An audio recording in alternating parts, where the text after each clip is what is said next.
The development of the infrastructure is so crucial because it lowers the cost of doing business in the economy and therefore maximizes the profits of companies. And in spite of the corruption, just using government of Uganda money, we have tarmacked the following roads: Kampala Mitiana, Kampala Masaka, Kampala Kafu Karuma Gulu, Jinja Kamuli. For the last couple of years, Uganda's President Yoweri Kaguta Museveni has been focusing on infrastructure development as an avenue to propel the country to a middle-income state by 2020. In fact, the Works and Transport Ministry, under which the construction of roads and the railway fall, has for the last 3 financial years been receiving the lion's share of the budget. For the financial year 2017-2018, Government of Uganda increased budgetary allocations to the Works and Transport Ministry from 3.5 trillion shillings to 4.5 trillion shillings.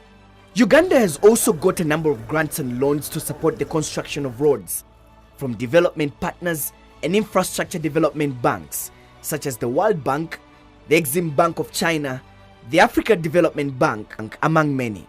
One of the roads that government boasts about is the Kampala-Entebbe Express Highway, which is constructed by the China Construction and Communication Company CCCC with funding from the Exim Bank of China. The road, which cost the Ugandan taxpayer 1.7 trillion shillings, is in its final construction phase and is expected to be officially handed over to Government of Uganda this year. While many Ugandans will enjoy the ride on this smooth tarmac road to the Entebbe International Airport, the China Construction and Communication Company leaves behind bruised and hurting communities that are still paying the price due to the human rights violations they committed during the construction. At the center of these violations is the way the Chinese company blasts rocks to get aggregate stones, which they use as part of raw materials in the road construction. After signing the 1.7 trillion shillings contract, CCCC bought several rocks in different locations in order to open quarries to supply enough stones to tarmac the express highway. One of the quarries that CCCC opened was this one in Kyampisi, located in Wakiso district, where this rock was blasted using the open pit blasting system.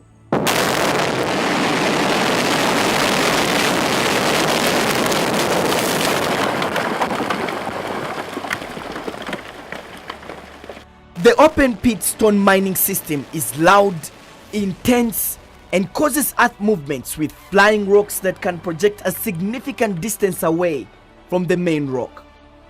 It is also one of the cheapest systems of blasting rocks compared to controlled blasting, yet the most dangerous. CCCC uses this method of blasting in other quarries, including this one located in Bamutakude village in Kyampisi sub-county in Mukono district. Since the rocks explode outwards, it is easier for CCCC to collect the stones, significantly reducing on the cost of production, which could have doubled if excavation was to be done under the controlled blasting method. Right next to the quarry is the stone crushing unit, which breaks down the huge rock particles into aggregates supplied for tarmacking of roads.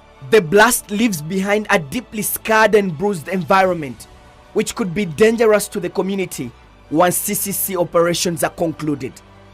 In this same location, there are 3 more stone quarrying companies, including Hongland, another private Chinese company, Cementers, and Motor Angel, a Portuguese firm which is constructing the second phase of the Kampala Northern Bypass. The communities living around this quarry have stories only them can tell when the blasts go off. I meet up with Mugoya, the chairman of Bamutakude village, who led a demonstration against the way CCCC and other quarrying companies were blasting the rocks. Kubwatuka n'okunyenya kanwame okusituka kwa mayinja kusitula amayumba gonna gabatuze gonna no abantu enyumba nebo bera olanga we nawo onyenya bunyenya vote nawe kenyini n'abantu bakoserwa kinene nnyo n'olufuuge lwe baasiza olakwe baasiza olaba nga ekyalo kyonna kikutte olufu.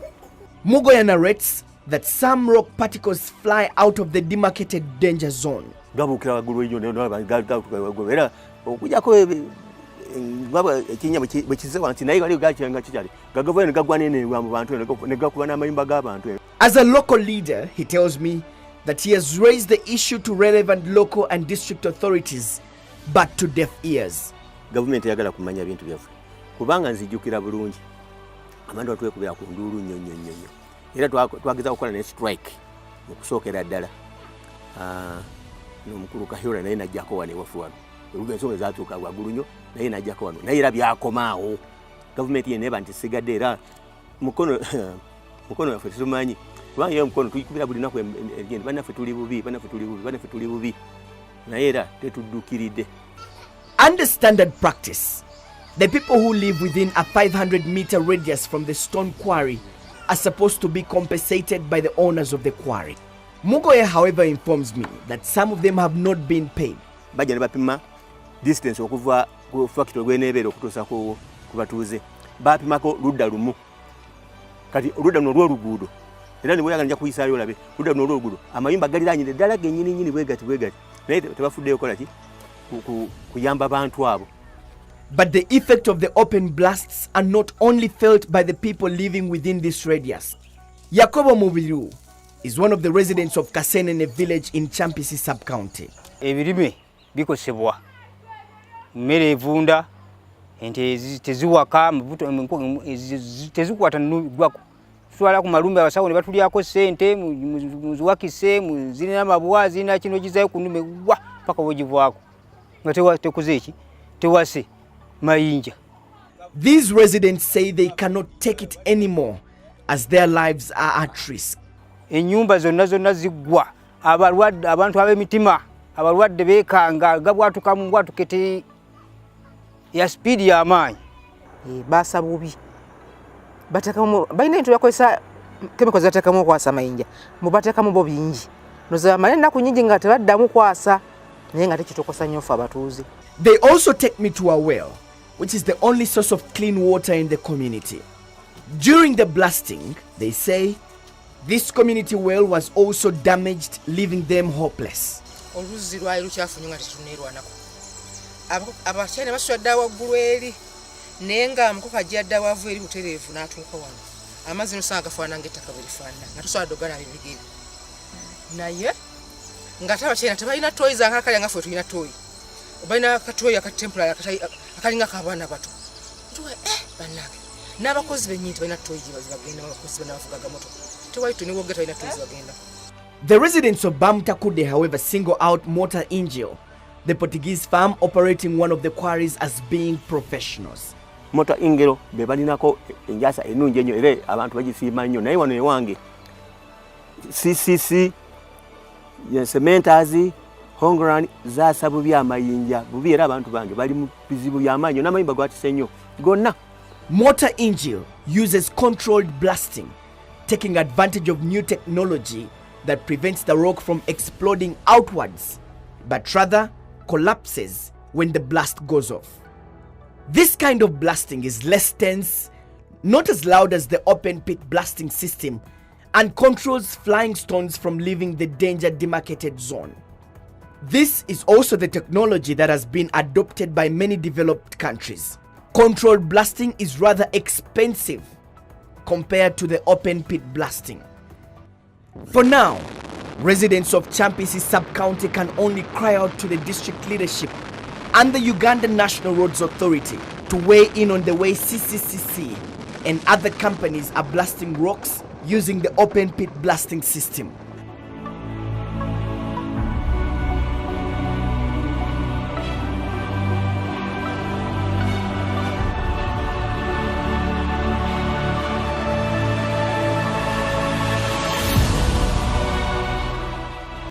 During the investigations, we are tipped off by a source about the death of a schoolgirl who was killed while in class by a flying rock after blasting a rock.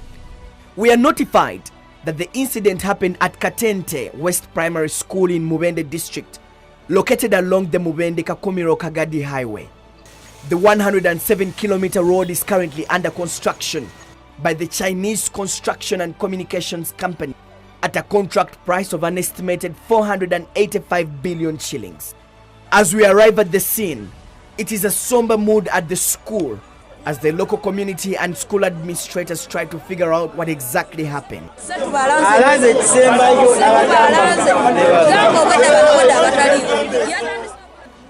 Inside the classroom lies the body of 13-year-old Slivia Golinani, a P6 pupil.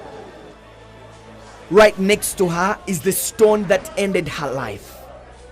According to the school administration, the flying rock penetrated through the iron sheets and hit her head, splitting it into pieces.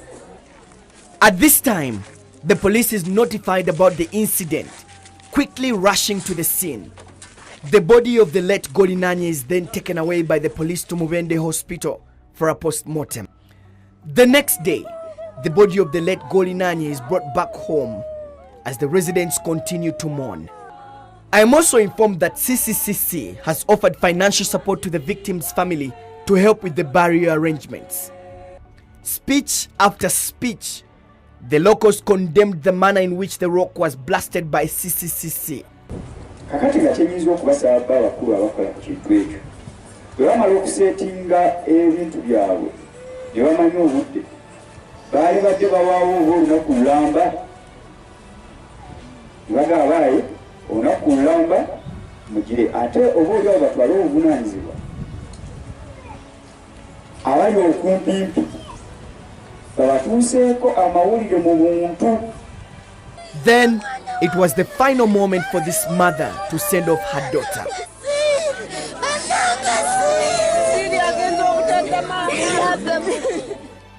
This unfortunate incident raised more questions than answers. What exactly happened before the rock blast? Why did CCCC blast a rock in a neighborhood with a school having over 400 pupils? Did NEMA give any green lights to CCC to blast the rock? Were the recommended safety precautions taken before the rock was blasted? What could have caused the piece of rock to fly so high to get to the school premises? Why didn't the head teacher send the children away before the blast happened?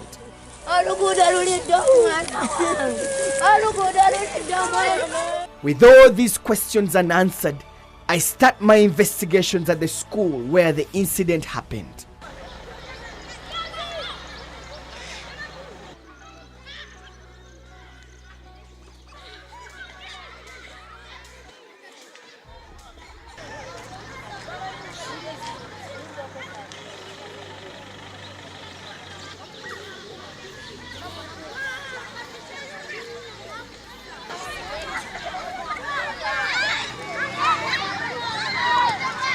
Here, I meet up with Peter Byamukama, the head teacher of Katente West Primary School, who was present during the incident. On the fateful day of the 13th of March 2018, Byamukama narrates that he was just informed about the blasting by one of the teachers at about 2:45 p.m., 15 minutes to the explosion, which was scheduled to take place at 3 p.m. I got the information from my teacher. The teacher says, I have heard they are going to blast the rock at Kamgumble there. Then I asked him, what do they need about us? And that they are assuring us that we don't panic when they blast it. We should be alert that they are going to burst it. Byamukama says that he immediately rang the bell and called for an assembly. Then I told them there is going to be a blast. It also sounds like a gun, if you have ever heard about it. The children also said that they have ever heard the blast, the shoot of the gun. Then I say, you be stable. When it blasts, don't jump out through the window. He also ordered teachers to stay in their classrooms to keep the children occupied ahead of the blasting. We waited, 3 p.m. passed. We waited as the children were in the class. We waited and up to 3:30, then until it was 2 minutes, I think it was something like 43 43. According to Byamukama's narrative, there were a number of locals standing next to the school waiting to see how the stone is blasted. The people from the community from Tune were just surrounded. They were just there waiting to witness the blast under the shade of the eucalyptus trees. Then people were forcing to go until up to almost the bottom around the rock. At 3:45 p.m., Byamukama says that the rock was blasted. I met the deputy running. He told me a child in P6 has been hit by the stone and is dead. Then it's when I came. Inside the classroom, Byamukama paints the whole picture of what happened when the rock exploded. They say the friends here. They say when the blast got finished, this one was picking the shoes and the other one the bag, and this one stood fast. It's when the stone came.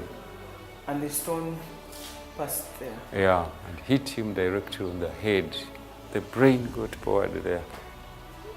He says that his decisions to keep the children indoor was a strategy that saved more lives.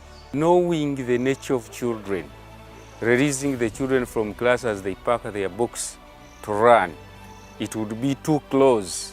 And then even the children's curiosity, they would not leave, they would wait to witness the blast. Then I knew that that one was insecure. An investigations team set up by government also arrives at the school to get to the root of Sylvia's death.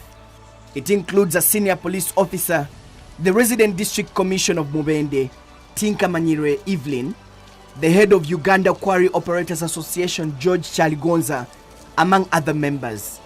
Just about 300 meters from the school is the blasting scene, with large rock particles littered all over the place. Right next to the scene is a garden totally destroyed by the large flying rock particles. The community members begin to assemble to share their frustration about the manner in which the rock was blasted. Mayumba gaffe gonna gonna gakutuse nibo gatukamu esawa zino mayumba gakutuse abaana basula bweru enkube bakuba batulesa omunzikiza abakulu bajja tebafaayo kati laba oluguudo lugenda yitira mu kutulenjw ezo tebatuwa ssente bisolo byaffe byasowodde abakyala bavaamu embuto tetuyambiddwa ne gavumenti tetuyambye. This was the very first time the community ever experienced a rock blast, and the after effects of this explosion were deeply felt. bajja ne batugamba bagenda kubako ekitundu ekyaki ekyabwe ekinga ekyoluguudo era be baali basasulako amayumba tegasasulwa basasulako okukuba nga bagamba batwalako kafunvu n'ebintu ebyayonoonese byavudde mu kifunvu ne bakuba n'amayumba ekiwulira. These community members are a key part of the investigations as their primary witnesses. Rose Nabwami was present on the day of the blasting. She narrates that there was a warning that was issued out in the community before the blast at about 11 a.m. in the morning. Bwe nava mu nnimiro ngenda okulaba batandise bali wano bonna bali mu kuwayalinga wano ku Jjinja. Ne tulinda ekiddako twagenda okuwulira nga balangirira ku kizindalo nti banaaye abali okumpi muveewo tugenda kwabya Jjinja ssaawa 9. She however says that the message to evacuate from the danger demarcated zone fell on deaf ears of some community members. Era bwe zaatuuka ffe ssaawa 8 kitundu nali ndi mu kufumba nga nkyatetenkanya omusirikale gwe bali batadde wano n'atugamba banange mwangwe mukole ki mwetegula obudde bunaatera okutuuka.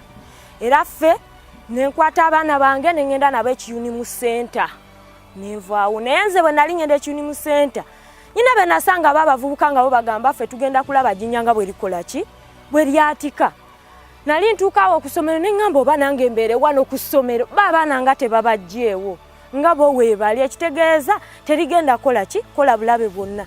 She is one of the community members who supported the head teacher's decision of keeping the children in class during the blast. Abalala banenya headmaster, abalala bagamba bana abamayinja be basobya kubanga headmaster abadde tasobola kutabaana era abaana baali ekwese omwo alawundi ne libajjuka era ne likola ki ne bibasangayo ebibajjo kuba n'abavubuka abaali alawundi awo mu kisaawe ebibajjo ebimu byabagobanga badduka misinde. She's also one of the people who was affected by the blast. Naye ng'ejjinja bwe lyamala obwatuka tugenda otuuka mayumba gaffe fe ab'okumpi nga gajjudde ennyanfa era amayumba ag'okumpi agamu n'amabaati gakola ki gayulika ng'amayinja gayitamu gayingira munda. Right next to the blast scene is this house whose roof was damaged by the flying rock. One person cheated death by a whisker on the day the rock was blasted. Ebintu ebitu birozere kandi byatutiinisa tusako tutinekera naye hati twagamba kakube bibale ebyo byatereteera abantu abali hanu tuba tuli bakinyibu kakube bibale ebyo byatera abantu abali omunju omu bakasangwamu tuwe tugamba kyatoleka nti ekichweka kikaba kiri omudenja y'obutandwa ekitakomere kirungi. From this meeting, the contractor CCCC is told to compensate all the residents who were affected in the blast. At this moment, I need to speak to CCC officials to understand what exactly happened on the day of the blast. They accept to give us an interview, but at the project offices, about 72 kilometers away from the incident scene. About 10 kilometers to the venue, we receive a call cancelling the interview for what they described as unforeseen reasons. This is a big setback to the investigation. I am, however, informed that there will be an inspection meeting with officials from UNRWA in 2 weeks' time, and officials from CCCC will be present for the meeting. At this point, there are still unanswered questions. Did CCCC secure a certificate from the National Environment Management Authority NEMA to blast the rocks? Was an environment impact assessment report done prior to the blasting? Were the safety and health precautions taken before the blast? I meet up with Dr. Tom Okurut, the Executive Director of the National Environment Management Authority, for some answers. Dr. Okurut is in the affirmative that a certificate of clearance was issued to CCCC to operate the stone quarries for most of the projects. CCE has applied for many environmental impact assessment for various quarries because it's involved in very many places. Even in Tebe here, there's a quarry here because for the airport, on that road, so many, elsewhere there are so many, wherever they're building roads, we have given them certificate. But what we want to verify, as I told you, certificates for quarrying are site specific. In fact, Okurut informs me that the environment impact assessment reports were done for the quarries basing on some conditions. There must be no home or settlement 500 meters circumference from the area where the blasting is taking place. Or if there are people there, they should be compensated and they leave the area until such a time that the activity of blasting is stopped. This is, however, a special case, since the rock that was blasted was not in the quarry, but rather along the road pathway. Dr. Kurut says that the certificate issued to UNRWA for the entire road construction mandates the roads agency to ensure that safety precautions are followed to the letter, including evacuating people. Okurut, however, says that sometimes the blasters do not follow these precautions. Some complaints, there are several complaints like that in Mbarara, when they are building in Tungamo Mbarara Road. Such a rock went almost 1 kilometer away. The rock went out about 1 kilometer. And we thought, tracing back, then our suspicion was correct. We asked the police to go and really audit the explosives that they had given to these companies, whether they were used as appropriate. And these are the things that we find out in a hurry. And most times they don't put the net, they don't put the dust, they are in a hurry to get the stones. He has also opened up an investigation into the matter, although he suspects that CCCC used a lot of explosives during the blasting. But we suspect that some of these companies, in order to bring the rock down faster, they might increase the charge. Instead of blasting 2 times, they blast it once. Or if they blast 3 times, they, that kind of thing. So the force that comes out definitely causes a blast that goes beyond the 500 meters. So we suspect that is the case. Okurut wants CCCC to be held liable for the death of the 13-year-old girl. That is an offense, an illegal criminal offense, and the company is liable, fully liable for the damage they cause. Having established that safety precautions have to be made before the blast, including effective evacuation of people living within the 500-meter radius, and sounding an alarm to alert the residents 3 times before the blast, I need some answers from CCCC whether these precautions were followed to the letter. After 2 weeks, I returned to the scene with officials from UNRWA who are also investigating the incident. The UNRWA team is led by Engineer Michael Akankwasa, the lead engineer for the Mubende Chibale Road. Engineer Akankwasa issued an order halting any further blasting of rock until investigations into the matter are concluded. But the CCC is supposed to compensate all the damages, repair all the structures, like replace all those roofs. It is under the insurance scheme to replace all those and compensate. It is at the mandate of the contractor. But people sometimes don't come up with those issues, and we don't get to hear even them. We don't even get to hear of them. So after blasting, we do the assessment, and we take pictures, and also we take the assessment phone and interview with the people whose house got damaged, and then we negotiate with them about the compensation. But there is one challenge recently that sometimes we give like the money to the people who are affected, but somehow they use the money to do some other things instead of repairing the house. Then still they are suffering from the leaking, from the cracking. So we come to another problem of that thing.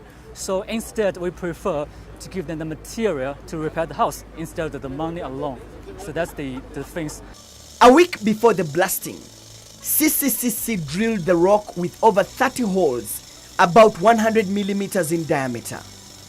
On the fateful day, the chief blaster, who is a Chinese national, received explosives from the Uganda police. He cut the explosives and connected them with the wire to spark off the charge. Then he inserted the explosives into the holes. When they drill the holes maybe they meet inside. So when they put the explosive at the end of this hose, so at this point, maybe that explosive is more. So the challenge could have been the explosives were more than what is supposed to be. No. What is trying? It is difficult to control the angle. What is trying to say, like after they have drilled some holes, then somewhere is where they converge. They have met. So as they are putting the explosives, then at that point where they meet. But for each hole, we put the explosive as follow our standard. Each hole we put the objective measurements. But due to the drilling and the rock being at a higher elevation, sometimes some of the holes we are drilled horizontally. So when we assume maybe those explosives they meet in one place and they concentrate. So as they blast the bigger one, even in mid-air, rocks can meet, then they create another impact. According to the safety and health personnel for CCCC, the danger zone of about 300 meters from the rock that was supposed to be blasted was sealed off with the help of the police. They gazetted the safety zone. We also put some sandbags to such that the stones don't fly far.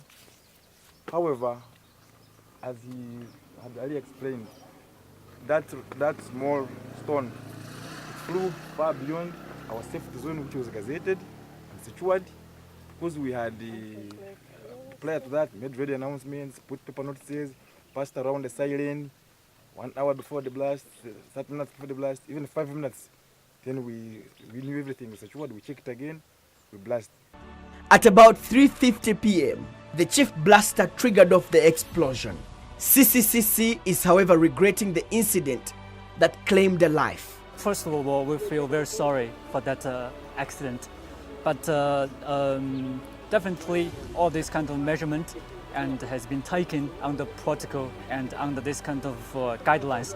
But what we are hoping and what we are going to take measures in the future is that more measurement will be taken, and we have to take more serious ways to prevent such kind of accident, to make it a zero accident to happen. They have also reached out to the family for compensation. negotiation has been taken, and we talked with the parents and the relatives, and the compensation I think has been paid, and even the insurance has been covered for this accident, if I may say. Yeah. UNRWA has, however, given strict instructions to CCCC to change the method of blasting to prevent further occurrences. Controlled blasting. We need to improve our technology in blasting to control the flying stones and the dispersing of the rock. Secondly, we need also to improve on our control mechanisms of controlling the flying stones. We've been doing sandbags and the tires, but we need to improve. We need to put more. The Roads Authority has also vowed to tighten the precaution standards before any form of blasting is done. We control the safety zones. We evacuate at a higher radius, a bigger radius. We also need to sensitize more the population about the effect of blasting. The Mubende Kagadi Road is littered with rocks along the road pathway. Just next to these rocks are homes that will be destroyed and perhaps lives lost if the open pit blasting by CCCC continues. Already, CCCC is battling with a case in the Civil Division of the High Court filed by the Center for Human Rights and Development, CEHAD, for violating the rights of community members. Moses Mulumba is the executive director of CEHAD. Now, when you extract stones and you lead to a closure of a school, you're violating these rights. When you extract stones and you lead to an oil, a source where the water is coming from, the natural springs, which communities are depending on, you're violating the rights. Sometimes the stone blasting takes place at night when people are asleep. So all of these lead to violations of rights of these people. CEHAD also sued NEMA for abandoning their duties of safeguarding the environment and the people living around the communities where CCCC is blasting rocks. Ideally, NEMA has a police, and this police is supposed to be working with the local government. But things don't happen that way. The paperwork sometimes is just, environmental impact assessments are done, but the conditions for the environmental impact assessments are never followed. The human rights defender also raises disturbing allegations against the local government as the people in their communities cry out. When you look at the role of the local government as spelled out under the Local Government Act, the local government is supposed to be overseeing that. But this does not happen in most cases. And I don't think that the local government does that because they don't know. It moves beyond the question of not knowing. It's a question of corruption. Because we know that in Bamutakude, for instance, where these companies are blasting stones, the local government receives money every day that a blast is going to be happening. And part of the money is like a facilitation to them. Now that's a corrupt tendency that the companies have mastered, that the moment we pay off the local people, the local leadership, then we can do whatever we want. The seasoned lawyer is now pitching for a stone quarrying policy that mandates all blasting companies to adopt controlled blasting. And I think the way technology has developed, it has moved away from open blasting into blasting that is more condensed, more underground. Now that has less implications for the communities. Unfortunately, because it comes at a higher cost than the other open blasting, they usually want to save the money and use a more open kind of blasting, which is a challenge. Court will in June give its verdict of the case. Uganda does not have a stone quarrying law that regulates the industry. NEMA just uses the General National Environment Management Policy and the Guidelines for Environmental Impact Assessment to manage the stone quarries. But while we await for a law to control the way rocks are blasted, Uganda will continue to count the cost, including loss of lives, as multinational businesses cash in the dollars from the stone quarrying industry, even if it means committing gross human rights violations. And as for Sylvia Golinanye's family, they can only pray that Sylvia will be the last Ugandan killed by flying rocks as a result of open pit blasting. Solomon Serwanja, NBS, investigate,